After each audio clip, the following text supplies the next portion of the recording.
Unsure of your dream? Study abroad destination? Clear your doubts. Videsh Consult. Call 9676502888.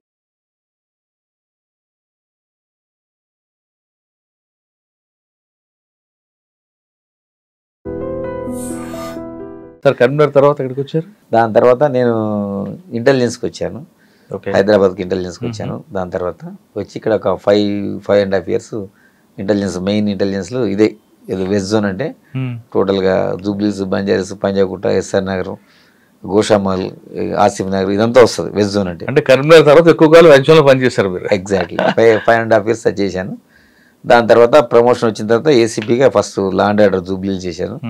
దాని తర్వాత next మళ్ళీ law and order నుంచి traffic. Sir జూబ్లీస్ లో ఎలాగుంటుంది అన్న పరిస్థితి? ఎందుకంటే ఇక్కడ ఎక్యూజ్డ్ హై ఇన్ఫ్లుయెన్స్ ఉంటాడు, కంప్లైంట్ హై ఇన్ఫ్లుయెన్స్ ఉంటాడు. అసలు కంప్లైంట్ పొల్యూషన్ రాకముందే పలానా వ్యక్తి వస్తారని మీకు ఫోన్ వస్తుంది, వాడిని పికప్ చేయకముందే పలానా మనోడే అని ఫోన్ వస్తుంది. ఈ ప్రజలు ఎలా తట్టుకుంటారండి జూబ్లీస్ లో? మూవ్మెంట్ ఉంటుంది. మనం సిన్సియర్గా ఉంటే అట్లా ఏం జరగదు. కొంచెం మనం మిగతా పోలీస్ స్టేషన్ లో పోల్చుకుంటే జూబ్లీస్ మాత్రం కొంచెం ప్రజలు ఎక్కువ ఉంటారు, హైలీ ఇన్ఫ్లుయెన్స్ ఉంటారు. ఫర్ ఎగ్జాంపుల్ మీకు ఒకటి చెప్తా ఎగ్జాంపుల్. అంటే అది జనరల్గా ఏంటంటే మనం ఇన్వెస్టిగేట్ అంటే ఇక్కడ ఆఫీసర్స్, అప్పుడు మన సివి ఆనంద్ సార్ మాకు సిపి హైదరాబాద్ సేమ్ సారే ఉండే అప్పుడు. మధ్యలో తర్వాత సార్ ట్రాన్స్ఫర్ అయిన తర్వాత మన ఎలక్షన్ టైంలో సార్ మారిండే అప్పుడు. సో మారి తన ఈసారి సందీప్ చాండిలే సార్ వచ్చారు. ఆ సార్ తర్వాత మళ్ళీ నెక్స్ట్ శ్రీనివాస్ రెడ్డి సార్ కూడా వచ్చారు. ఆ సార్ పీరియడ్ కూడా చేశాను. అంటే వస్తుండే ఇంపార్టెంట్ మీరు అన్నట్టు కేసెస్ చాలా ఇంపార్టెంట్, ఫైనాన్షియల్ తర్వాత వేరియస్ థింగ్స్ వస్తుంటాయి. కానీ మనం కొంచెం అందరితో కూడా మర్యాదగా మాట్లాడాలి. నా ఫస్ట్ నుంచి కూడా నేను ఎవరిని కూడా అబ్యూజివ్ లాంగ్వేజ్ వాడాను నేను. ఎందుకంటే మాట్లాడితే అడ్వాంటేజ్ తీసుకుంటారు. ఇలా పోలీసులు కొంతమంది తెలిసి తెలియక మాట్లాడుతుంటారు, కానీ ఇట్స్ నాట్ కరెక్ట్. అంటే మై పాయింట్ మీరు మాట్లాడకపోయినా మిమ్మల్ని ట్రాప్ లో పెట్టడానికి చాలా మంది ఉంటారు జూబ్లీస్ లో. మరి అటువంటి ట్రాప్ లో పడలేదా? ఆఫర్ ఎప్పుడు జరగలేదు. కానీ ఎక్కువ ఉంటాయండి, హనీ ట్రాప్స్ ఉంటాయి, అండ్ చాలా వేరియస్ క్రైమ్స్ ఉంటాయి ఇక్కడ. ఇక స్టేట్ ఈ 2 స్టేట్లకు సంబంధించిన వాళ్ళందరూ కేంద్రీకృతమైనది జూబ్లీస్.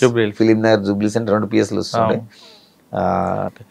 ఇప్పుడు ఉదయం 8 గంటలకు డ్యూటీ ఎక్కారు మీ వాళ్ళు. అసలు ట్రాఫిక్ పోలీస్ అన్నది ఫేస్ ఆఫ్ పోలీస్.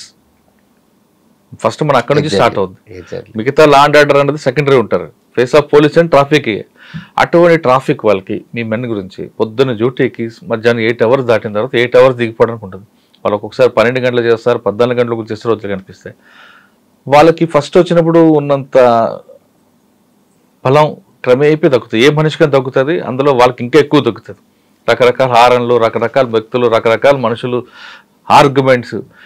వాళ్ళు ఆ స్టేజ్కి వచ్చిన తర్వాత ఏదో ఒక వ్యక్తి చిన్న తప్పు చేశాడు అనుకోండి, వెంటనే వాళ్ళకి ఛార్జ్ మేము ఇవ్వడం ఎంతవరకు న్యాయం అంటారు? అంటే ఇప్పుడు మనకి ఏంటంటే ఇప్పుడు మిగతా ఇప్పుడు అదే చెప్తున్నాను. ఇప్పుడు లా అండ్ ఆర్డర్లో ఉన్నది అనుకోండి, టైమింగ్స్ ఏమి ఉండదు. ఏదైనా ఇష్యూ అయితే ఇమీడియట్గా ఎనీ టైం రావాల్సింది. ఇక్కడ మన ట్రాఫిక్ ఏంటంటే మీరు అన్నట్టు కొంత సిపి గారు అది ఆలోచన చేసుకొని వాళ్ళకి ప్రభుత్వాన్ని కన్విన్స్ చేసి 30% శాలరీ కూడా వాళ్ళకి ఎక్కువ. మార్నింగ్ 8 to 2 o'clock ఉంటుంది వాళ్ళకి డ్యూటీ. తర్వాత వాళ్ళు దిగి వెళ్ళినంటే నెక్స్ట్ డే 2 o'clock అవుతుంది. అంటే మధ్యలో రెస్ట్ కూడా దొరుకుతుంది వాళ్ళకి. కాబట్టి ఏంటంటే ప్రజలకి లాభం చేకూర్చాలంటే వాళ్ళకి రెస్ట్ కూడా చూసుకుంటా మనము సిగ్నల్స్ మీదే ఎక్కువ డిపెండ్ అవుతుంది. Signals functioning important. వీళ్ళు చేసుకుంటుంటారు.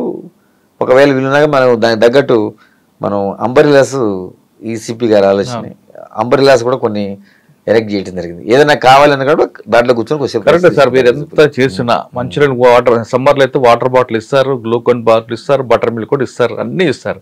కానీ ఉదయం 8 గంటలకు వచ్చినప్పుడు అంత ఓపిక్గా ఉన్న ఆయన క్రమేపీ తగ్గుతుంది. ఏ మనిషికి తగ్గుతుంది. ఆ టైంలో వచ్చి ఒక ప్రతి వెహికల్ కూడా ఆపితే ఆర్గ్యుమెంట్ ఎక్కువ ఉంటుంది. ఆర్గ్యుమెంట్లో ఎక్కడో కొంచెం బరస్ట్ అవుతారు. అది పట్టుకొని వెంటనే ఛార్జ్ మెమో ఇస్తే వాళ్ళ మొరాలిటీ దెబ్బతింటుంది కదా. ఛార్జ్ మెమో ఏమి ఇయ్యరు. అంటే కంప్లైంట్ చేస్తే దాంట్లో ఇంటెన్సిటీ చూస్తాం మనం. అతను యాక్సిడెంటల్గా అనడా లేకపోతే వేరే విధంగా బిహేవ్ చేసిండా, ఆ ఇద్దరు సందర్భాన్ని మనం విచారణ చేయమంటారు మమ్మల్ని కూడా. అట్లా ఉన్నప్పుడే మనం ఫెరోషియస్ ఉన్న వాళ్ళనే మనం యాక్షన్ తీసుకుంటాం. కానీ ఏదో మీరు అన్నట్టు కొంచెం అలసిపోయి కావాలని ఇంటెన్షనల్గా ఇబ్బంది పెట్టకుండా యాక్సిడెంటల్గా అయినప్పుడు మనం కూడా సాఫ్ట్గా కానీ తీసుకుంటాం. వచ్చిన వ్యక్తి ప్రతి వెహికల్ కూడా ఆపగానే ముందు ఆర్గ్యుమెంట్ చేస్తాడు కదా, తప్పు ఒప్పుకొని మాట్లాడు, నీ పేరు ఏం పేరు, నువ్వు ఏ పోస్ట్, నీకు ట్రాన్స్ఫర్ చేస్తా, ఇన్ని రకాలుగా అన్ని ఇరిటేషన్ తెప్పిస్తాడు. మరి పోలీస్ అన్నప్పుడు పేషెన్స్ మీకు ఇటువంటి సంఘటనలు ఎదురయ్యా? జరుగుతుంది, ఆర్గ్యుమెంట్ చేస్తారు. కంట్రోల్ చేస్తారు. చేసినప్పుడు మేము ఎప్పుడు చెప్తాం, మా స్టాఫ్ కూడా ఎప్పుడు కూడా స్మైలింగ్ ఫేస్ తోటి ఆన్సర్ చేయండి. వాళ్ళు మనకు శత్రువులు కాదు కదా, వాళ్ళు వైలేటర్స్, వాళ్ళు నేరస్తులు కాదు. మా సిపి సార్ పైన చెప్తాడు, నేను కూడా చెప్తా, వాళ్ళంతా రూల్స్ వైలేట్ చేస్తున్నారు, but they are not offenders. బేసికల్గా మనం ఆ కోణంలో వాళ్ళని చూడాలి. ఎవరైతే ఆర్గ్యుమెంట్ చేసే వాళ్ళు దే ఆర్ నాట్ అఫెండర్స్, నేరస్తులు కాదు. మీకు ఈ వర్డ్ అర్థమై ఉంటుంది. అవును, వాళ్ళు ఓన్లీ వైలేటర్స్. వైలేట్ చేస్తున్నారు కాబట్టి వాళ్ళని మనం ఎడ్యుకేట్ చేయాలి. మీరు కొంచెం సాఫ్ట్ కార్నర్ వెళ్తారు. వైలేటర్స్ కాదు వాళ్ళు, ఎఫెండర్స్ కాదు, ఓన్లీ వైలేటర్స్. ఇవాళ వైలేటర్ రేపు ఎఫెండర్ అవుతాడు కదా. అయితే అట్లాంటి దాంట్లో మనం కేసు రిజిస్టర్ చేపిస్తాం, మనం దేశంపై కంప్లైంట్ లాడ్జ్ చేపిస్తాం. అన్నెసెసరీగా మనం ఫిజికల్గా ఎవరైనా అటాక్ చేసి, ఫర్ ఎగ్జాంపుల్ మీరు డ్రంక్ అండ్ డ్రైవ్ ఉంటుంది, పోలీస్ మేజర్గా మోర్ ఇంపార్టెంట్. డ్రంక్ అండ్ డ్రైవ్లో కూడా కొంతమంది మీరు అన్నట్టు ఆ కోణంలో బాగా ఇబ్బంది పడతారు, హై లెవెల్ పోతారు.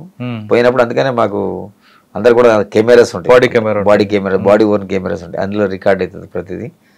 ఎగ్జామిన్ చేస్తాం. అతను తాగిన దిగిపోయిన తర్వాత అతనికి తెలిసిపోతుంది అంతా. అప్పుడు కొద్దిసేపు చెప్పండి, ముందు తాగినప్పుడు ఆవేశం నుండి, తాగిన తర్వాత దిగిపోయిన తర్వాత ఎలా మాట్లాడు అంటే పేరు రివీల్ చేయకుండా చెప్పండి ఒకటి. నేను చూసిన పెద్ద పెద్ద వాళ్ళు కూడా మంచి, నేను రీసెంట్గా ఒక డాక్టర్ చూసిన, అతను డాక్టరే 31st అప్పుడు దొరికిండు. డ్రంక్ అండ్ డ్రైవ్లో దొరుకుతారు. డ్రంక్ అండ్ డ్రైవ్ మీరు అన్నిటికంటే డేంజర్, అంటే మీరు ఇంతకుముందు కూడా మాట్లాడుకున్నాం మనం, అన్నిటికంటే డేంజర్ డ్రంక్ అండ్ డ్రైవ్. ఎందుకంటే అతను డ్రంక్ చేసిన తర్వాత అతనికి పని చేయదు, అంటే కొంచెం అదొక స్టేటస్లో పోతాడు. అప్పుడు డ్రైవ్ చేస్తే ఇప్పుడు నా పిల్లలు ఉండొచ్చు, మీ పిల్లలు ఉండొచ్చు, మన కుటుంబ సభ్యులు ఇంకెవరైనా కావచ్చు, వాళ్ళు ఏం చేయని తప్పుకి ఇతను చేసిన ర్యాష్ డ్రైవింగ్ తోటి బలైపోతే ఒక లైఫ్ పోతుంది. మనిషి ఇంకేదైనా మనం తెచ్చేది కానీ లైఫ్ అనేది తెచ్చేయలేము.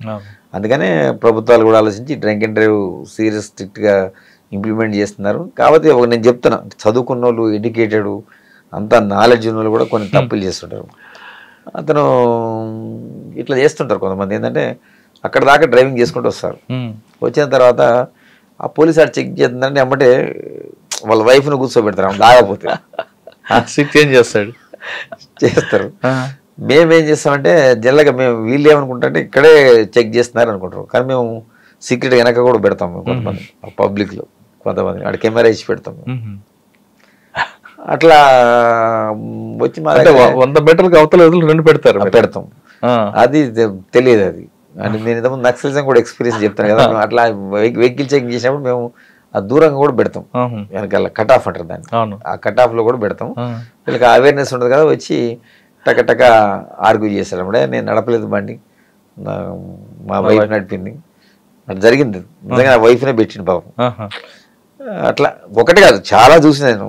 అయితే దొరికిన తర్వాత నేను నో సార్ నేను నడపలేదు అంటాడు. మనం బాబు మీరు డాక్టర్ గారు మీరు నడిపారు, ఎందుకు అబద్ధం ఆడతారంటే లేదు సార్ అంటాడు. వాళ్ళ పైన మా సుపీరియర్స్ కూడా కంప్లైంట్ చేస్తారు. వాళ్ళు కూడా మా వాళ్ళు ఏమైనా తప్పు పెట్టారని వాళ్ళకి డౌట్ ఉంటుంది. ఇవాళ రేపు టెక్నికల్ ఆధారాలు ఉన్నాయి. ఫర్ ఎగ్జాంపుల్ మనం ఏం చేస్తాం, సీసీ ఫుటేజ్ కలెక్ట్ చేస్తాం.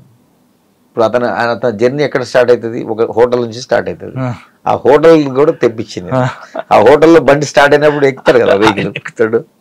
తర్వాత ఇక్కడ మారింది ఉంటుంది కదా, ఇక టెక్నికల్గా కళ్ళ ముందు చూపించిన తర్వాత అప్పుడు దండం పెడతాడు, తప్పైంది సార్ అంటే మరి ఎందుకు జరిగిందేమో జరిగింది, మీరు వైలేట్ చేశారు, మీరు ఇంకా నేరం చేయలే, మీరు వైలేట్ చేసినప్పుడు నేరం చేశారు కదా. అదే అంటాను నేను. మరి ఇది ఏంటి డాక్టర్ గారు, మరి ఇంతమందికి మీరు ప్రాణం పోసింది అంటారు కదా, మరి అంటే సరే సార్ తప్పైంది అని మీ ఒకటి అడిగారు కాబట్టి ఎగ్జాంపుల్. అంటే ఆ లెవెల్ మనుషులు కూడా ఆ టైంలో కొన్ని అట్లా జరిగిన సంఘటనలు. మీకున్న అనుభవంలో అంటే దాదాపు సంవత్సరం అవుతుంది, 1 year ఆల్మోస్ట్. అమ్మాయిలు కూడా తాగి దొరుకుతుంటారు కదా, వాళ్ళతో ఎలాంటి ఇబ్బందులు ఉంటాయి? అంటే జనరల్గా మేల్ లెక్కన వాళ్ళు కూడా ఏంటంటే కొంచెం ఆర్గ్యుమెంట్ చేస్తారు. నేను నడపలేదను, నడిపిందను, తాగలేదను, తొందరగా మనం ఊదమని చెప్తాం కదా, వాళ్ళు సహకరించరు. చెప్తాం మనం హాస్పిటల్కి పంపించి బ్లడ్ శాంపిల్ కలెక్ట్ చేస్తాం. సార్ ఆ టైంలో లేడీ హోమ్ గార్డ్ ఉంటారా? ఉంటారు, కంపల్సరీ ఉంటారు, ప్రతిరోజు కూడా ఉంటారు, నాట్ ఓన్లీ సింగిల్. ఎందుకంటే ఉమెన్ డీల్ చేయాలంటే కంపల్సరీ ఉమెన్ ఉండాలి, వాళ్ళని చెక్ చేయాలన్నప్పుడు ఉమెనే చేస్తారు కంపల్సరీ. కానీ కొంతమంది అమ్మాయిలు తాగిన తర్వాత పోలీసులు మమ్మల్ని అడ్డుకున్నారు, మిస్బిహేవ్ చేస్తారు, ఉల్టా కంప్లైంట్ ఇస్తుంటారు కదండి. అందుకని మన దగ్గర బాడీ ఓవర్ కెమెరాస్ ఉంటాయి కదా, అప్పుడు ఆ కొద్దిసేపు ఆర్గ్యుమెంట్ చేస్తారు, మన కెమెరా చూపించిన తర్వాత వాళ్ళు ఏం మాట్లాడారు. దిగ్బందరు ఎలా ఉంటారండి వీళ్ళందరూ? మందు దిగిన తర్వాత ఎలా ఉంటారు మీ దగ్గర?